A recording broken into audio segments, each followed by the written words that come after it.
राजस्थानमधील सीकर जिल्ह्यातील एक मन सुन्न करणारी घटना उघडीस आली आहे।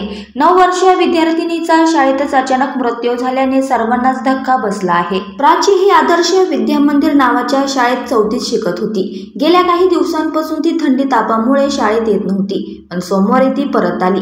ती प्रार्थना सभेला उपस्थित राहिली, वर्गात अभ्यास केला आणि नंतर ब्रेक दरम्यान जेव्हा तिने तिचा टिफिन उघडला तेव्हा ती अचानक बेशुद्ध पडली। शिक्षकांनी वेळ वाया न घालवता तिला जवळ आरोग्य केंद्रात नेले।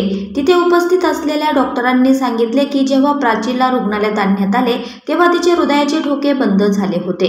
तिला ताबडतोब CPR, ऑक्सिजन आणि आवश्यक औषधे दिली गेली, परंतु तिची प्रकृती खालवतच राहिली। सुमारे 1.5 तास जीव वाचवण्याचा प्रयत्न केल्यानंतर तिला सीकरमधील एका मोठ्या रुग्णालयात पाठवण्यात आले, परंतु वाटेतच तिचा मृत्यू झाला। डॉक्टरांनी असा संशय व्यक्त केला आहे की हे हृदयविकाराचे प्रकरण असू शकते।